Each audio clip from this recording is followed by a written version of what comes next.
Assalamualaikum warahmatullahi wabarakatuh. Saudara-saudaraku yang saya cintai, saya banggakan, bertemu lagi dengan saya, Agus Mar dari lereng Gunung Selamet di Banyumas, Jawa Tengah. Hari ini hari Rabu malam, tanggal 15 Mei 2024. Seorang laki-laki diamankan oleh pasukan pengawal presiden Pas Pampres karena berusaha merangsek mendekati presiden pada saat Presiden Jokowi melakukan kunjungan kerja di Kabupaten Konawe, Sulawesi Tenggara. Entah apa tujuannya, pria ini sangat berani, bahkan sampai membuat Pak Jokowi hampir terjengkang itu ya. Tentu saja Pas Pampres sikap dan diamankan, dan saya sepakat. Ya menurut saya termasuk kecolongan Pas Pampres. Mengapa ada orang di luar protokoler bisa sampai menyentuh presiden? Coba kalau bermaksud jahat, ini kan berbahaya sekali. Untung saja Pas Pampres bertindak cepat dan sikap untuk mengamankan laki-laki ini. Berikut ini adalah penjelasan dari Istana terkait insiden tersebut yang terjadi kemarin ya. Istana menjelaskan peristiwa seorang pria yang diamankan Pas Pampres saat mencoba mendekati Presiden Jokowi di Kabupaten Konawe, Sulawesi Tenggara pada hari Selasa 14 Mei kemarin. Insiden itu terjadi saat Jokowi berkunjung ke Badan Layanan Umum Daerah Rumah Sakit Konawe. Ada masyarakat yang ingin mendekat dari belakang Presiden RI di saat beliau sedang memberikan keterangan pers resmi kepada media di depan lobi RSUD Konawe, Kabupaten Konawe. Kata PLT Deputi Bidang Protokol Pers dan Media Sekretariat Presiden M. Yusuf Permana dalam keterangannya. Menurutnya, Pas Pampres dengan sikap mengamankan pria berbatik coklat tersebut.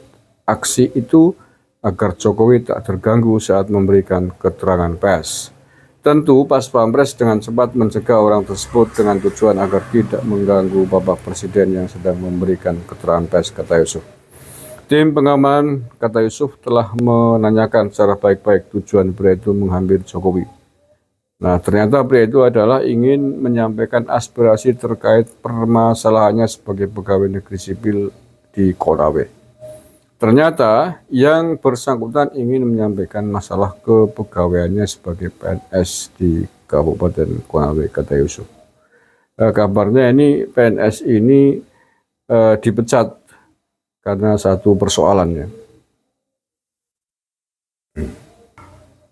Nah, identitas pria penerobos pengamanan Presiden Jokowi di Konawe, Sulawesi Tenggara terungkap. Ternyata pelaku merupakan PNS yang diberhentikan atas dugaan ijazah palsu.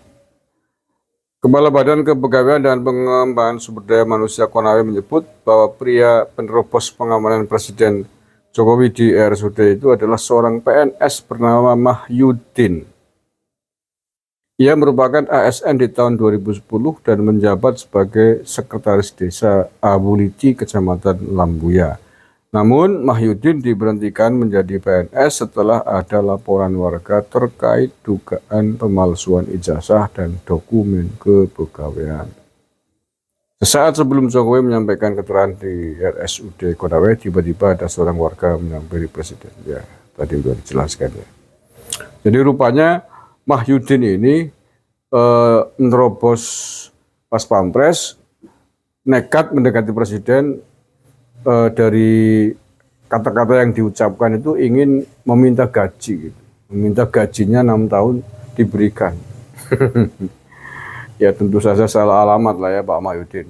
Kalau persoalan itu apalagi Anda dipecat, kalau dipecat ya tidak bisa dong meminta gaji. Apalagi pemecatan Anda terkait dengan ijazah palsu. Mestinya justru dipidana menggunakan dokumen palsu untuk kepentingan PNS itu.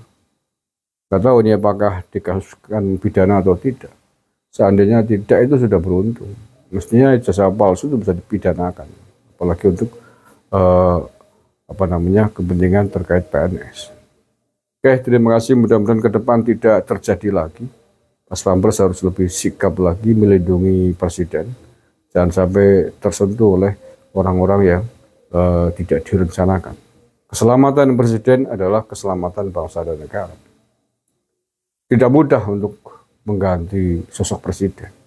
Gara-gara presiden terkena sesuatu, sistemnya lama, sampai komplang misalkan, itu bisa terjadi kudeta loh.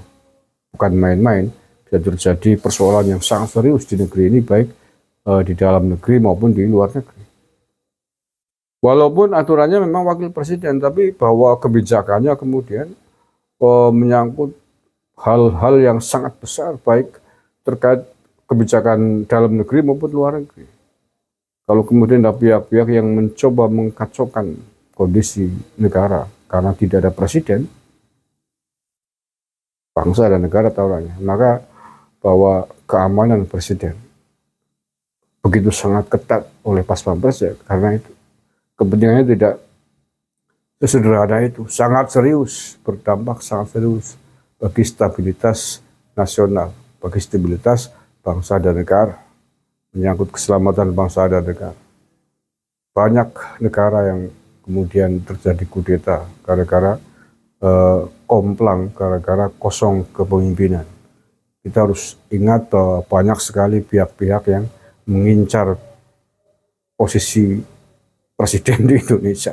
Sudah kalah saja masih kemelinti, kalah 16% dapatnya. Masih keluar-keluar protes di MK ditolak, masih di PT UN. Itu tandanya bahwa kekuasaan sebuah negara menjadi sangat penting, sangat diincar oleh para politisi, oleh partai-partai politik. Karena memang akan mempengaruhi, akan menentukan arah kebijakan bangsa dan negara. Terima kasih. Assalamualaikum warahmatullahi wabarakatuh.